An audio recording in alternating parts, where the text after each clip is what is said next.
You have this Instagram post with an anaconda around your neck. So, I mean, there's a million questions. Maybe you can talk about that experience, but also how did you not die? So as you know, we've been studying the habits of Eunectes marinus for quite a while. The lowland green anaconda is the largest, heaviest snake on Earth.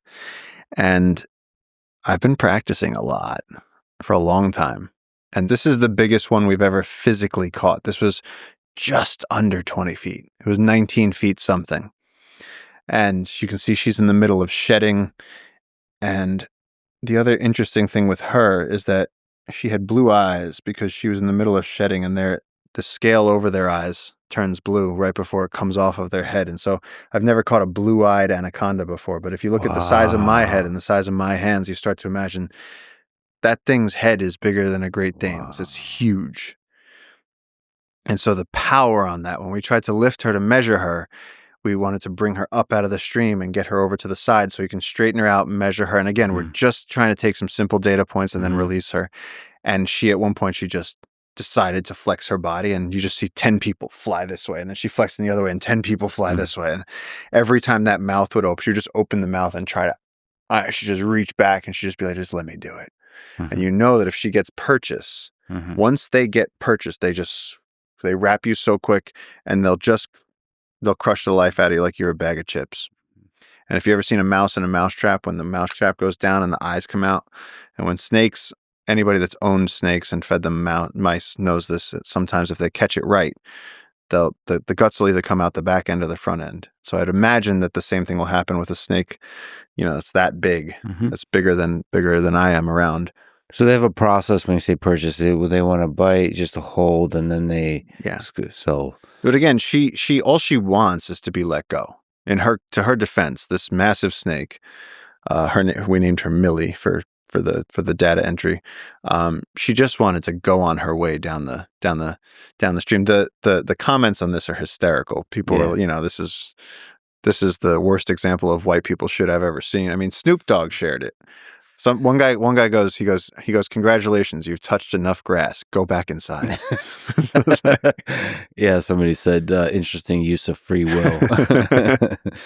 Yeah, and I saw Kill Popper 007 commented, and maybe you can tell me if this is correct. Anacondas are ambush predators.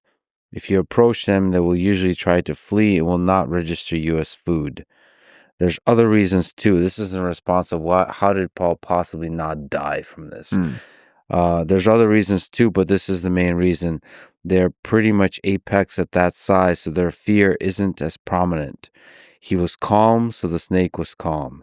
It's insane to do and still risky, but he might actually be the most qualified anaconda handler on planet Earth. Paul is one interesting cat hugging emoji. Is that accurate? Yes. At that size, they're apex. So they're really not thinking about defense. They're just like, get off me. Yeah. If I was to hurt her, just like if I was to touch you in the arm with a needle, you'd react. If I was to do anything that hurt her, which I'm not doing, she would turn around and bite me, just say, go away. But they don't want to bite because their recurved teeth make it very difficult to detach. And also they're putting their head then at the source of the danger. It's not a good calculation. And so the giants, and I've had the privilege of interacting with 4 or 5 anacondas in the 20 to 26 foot range, and all of them have been very Leviathan-like, and they don't want to move. They don't want they just want to keep going. And he's 100% right on all of that stuff. I don't know. I've caught 90 something anacondas at this point. Many of them have been massive. Then there's the one that me and JJ didn't get at the floating forest because it was bigger than we could tackle, bigger than my hands. I couldn't touch fingers. But every single one of them has chosen flight over fight. Only the little babies and the smaller males get snappy. They'll come back at you like a normal snake, and just if you grab their tail, they'll try and just bite you and then go. But these big females, they're like dragons. They're like these big legendary things that live in swamps. And the only reason they've gotten that big is because they have a reliable prey source in a secluded place away from humans. And they've been there for decades, just pulling things down to hell and eating them. And, and the other thing, look, I have a team with me. So there's people holding the... Yeah. I mean, let's be real here. I would never do this. If I was out in the jungle by myself at night, doing this would be suicide. 100%. Because for every second like there that I'm going, oh, I'm in the water and she's over my neck. Yeah, okay. And if JJ wasn't there to jump in and unwrap her, then I die. 100%. So she's continuously wrapping. She's continuously on her back saying, come in here and let me armbar you. Let me squeeze the guts out of you. She's just going, let it happen. And moving slowly. Moving really slow with that assurance of power where she doesn't need to try and tap you quick. She's going to get you eventually. Although, to push back on something you just said, having known you long enough, let's be honest. You're saying I wouldn't be insane enough to do it. I think you would be. I mean, there's a line of insanity, and you, my friend, walk that line masterfully so far. So I think there's when you're able to sense the animal, whether it's crocodiles, caiman, or anacondas, and maybe radiate a sense of calm. I've seen you be able to go into some dangerous, from my perspective, situations and make it seem like it's not dangerous at all. And maybe when you become one with the ecosystem, maybe you're not a threat to it, and maybe that's why you can survive. I haven't been able to make sense of it, really. Look, I would say this. In the case of elephants, if we ever end up in Africa together, I can get incredibly close to elephants because I've spent enough time with them where so far, every time I've been able, it's always been a mock charge. And you can be one with the elephant and learn their language enough that you respect their boundaries, and you also show them that they're not like, if this better be serious, because you're either going to have to kill me or you're going to have to just turn around and go back to eating. And you can have that exchange with them.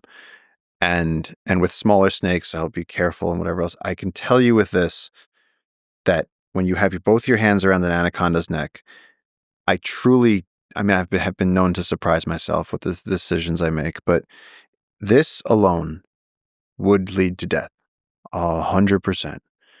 It's like laying down in front of an 18-wheeler with it in neutral. It's like it's going to roll over you. This is going to turn into anaconda handcuffs with this thickness, and then that is going to wrap you with this thickness, and then 6 more of those are going to go around your body, and you will get squeezed, and you will turn into goop. And she will not, and just like that guy said, she probably is in defense mode and not food mode, so she'll probably just neutralize the threat and then go back to sleep. I have to ask you about the floating forest, and you write about Santiago, once again, beautifully in the book, of the time when he told you the stories, and when your mind and eyes were still fresh and maybe skeptical and more leaning towards the Western world point of view versus the jungle point of view. Santiago's eyes were glowing in the darkness. He watched the orange embers spark upward to join the celestial river of stars that arched across the night sky, as if the memories were written there. He squinted, his face as wrinkled and weathered as an old map of the world. Vast experience whispered in the firelight, as ephemeral as the breath that spoke the words, but powerful enough to latch on and sink down into some deep part of me. This is Pico saying, "Papa, tell me about the anaconda on the Blackwater stream." And he tells the story of that. He talks about it big and having horns. And you write, once again, masterfully about you at that time having doubts. It sounds like bullshit.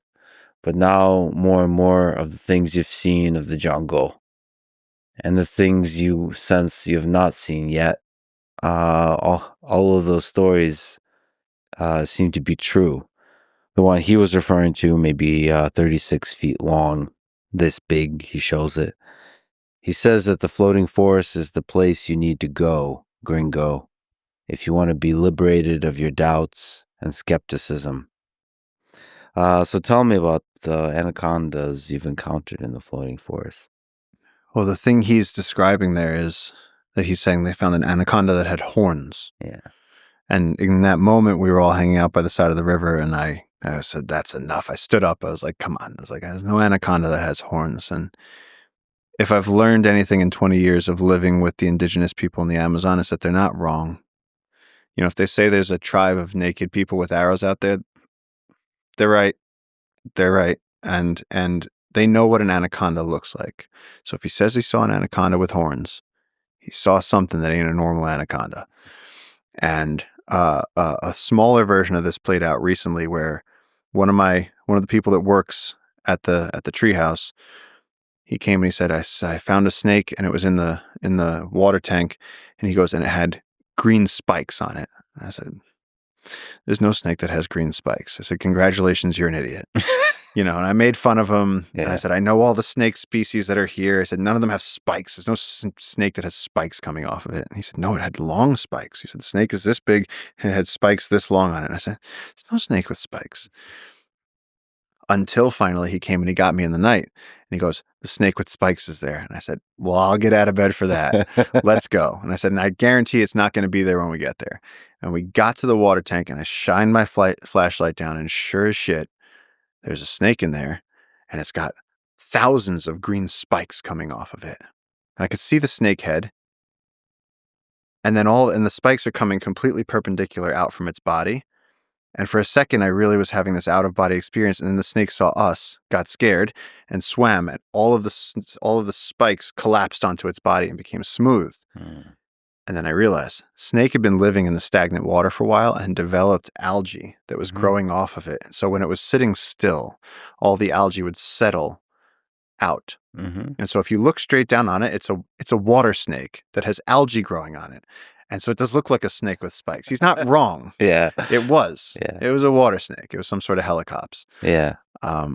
But there's always an answer like Amazing, that, where yeah. they're not wrong. So when they tell you something like there's an anaconda with horns and multiple people have seen it, you make an expedition there. You know, like if somebody said there's giant ground sloths in this one valley, I wouldn't be like, they're extinct. I'd be like, where? You know, you start to listen. I mean, after the tribe walked out of the forest, you could tell me, I mean, that day, if a Tyrannosaurus Rex walked out behind them, I would have been like, makes sense. Let's go to the floating forest. Do you ever think about what creatures are in there? I just had a conversation with Michael Levin at Tufts University. He's this biologist who creates biological life forms in the lab, but it also studies all kinds of weird, what he calls unconventional intelligences on Earth. And he speaks about that from a perspective of just understanding the incredible intricacies and weirdnesses of biological systems. So, you know, the soup of organisms that's there in the floating forest is probably incredible. You ever think about like what kind of weirdness is there? Yeah. I mean, along with giant snakes is animals that are existing in an ecosystem that's isolated, right? And so the tepuis, you know, like in the movie Up, those Venezuelan cliff jungles where it's like those straight, like Angel Falls. And up there you have this allopatric speciation occurring where these isolated communities are departing from whatever's down there. And so on the floating forest, you have this very unique ecosystem where there's animals living on grassy islands. There's animals living in the tops of palm trees. And so in that nightmare soup that exists beneath the rafts, there's probably insects, and I mean, I've seen lizards there that we have been unable to identify. There's things there in that. I mean, I can't imagine the I don't think the decay is going to happen. There's probably not a lot of oxygen in that water, and so I mean, I brought a few scientists there, and they've all just been like, this is you know, Yeah, how did this form? We brought hydrologists there, and they're like, how the hell did this thing form? And then, you know, trying to study what creatures live under that is amazing. But the big anacondas, it's interesting because they truly are the apex, so they're unbothered. They're not really using their power for anything. No, and I'm sure if I bit her, she'd turn around, kill me. Yeah, but in a bored kind of way. Like it wouldn't even, it would just slowly kill you. But I wonder if once she killed you, though, if she'd be like, you know, just take a bite?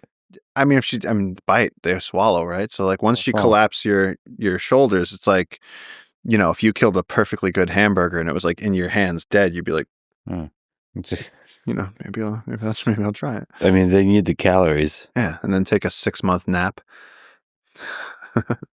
Yeah, it's truly incredible, majestic creatures, though. Yo, this is I love this picture. Just again, not just just the size.